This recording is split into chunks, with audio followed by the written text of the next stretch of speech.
បាទសួស្តីពុកម៉ែបងប្អូនទាំងអស់គ្នានេះគឺជាសកម្មភាពកែពីដៃម៉ូម៉ាទ័រនៅខាងច្បារអំពៅភេកប្រាវបាទតិជនគាត់មានបញ្ហាមួយទ្វារហ្នឹងគឺបាក់បិទបើខ្លាំងទាញមកគឺតឹងខ្លាំងបាទអញ្ចឹងយើងពួកខាងក្រុមជាងយើងខ្ញុំបានណែនាំពួកគាត់ឲ្យ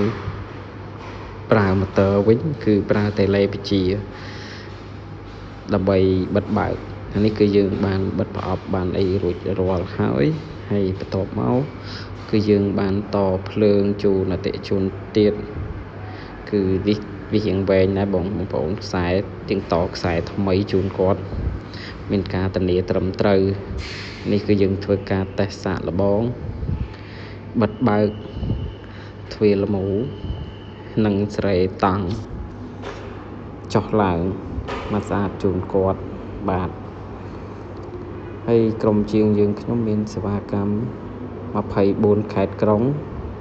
និងជួសជុល24ម៉ោងនៅក្នុងទីក្រុងភ្នំពេញបើបងប្អូនមានបញ្ហាទ្វារឬក៏ចង់ដឹងពីតម្លៃអាចសាកល្បងឆាតឬក៏តាម Telegram ដើម្បីពួកខ្ញុំចង់ដឹងតម្លៃក៏បានដែរបាទបងប្អូននេះគឺគាត់បានតេស្តទ្វារអតិជនតេស្តទ្វាររួចរាល់គឺអូខេគាត់បានបិទអូខេបាទហ្នឹងហើយសូមអរគុណសម្រាប់ការមើលវីដេអូរបស់ក្រុមជាងយើងខ្ញុំសូមអរគុណ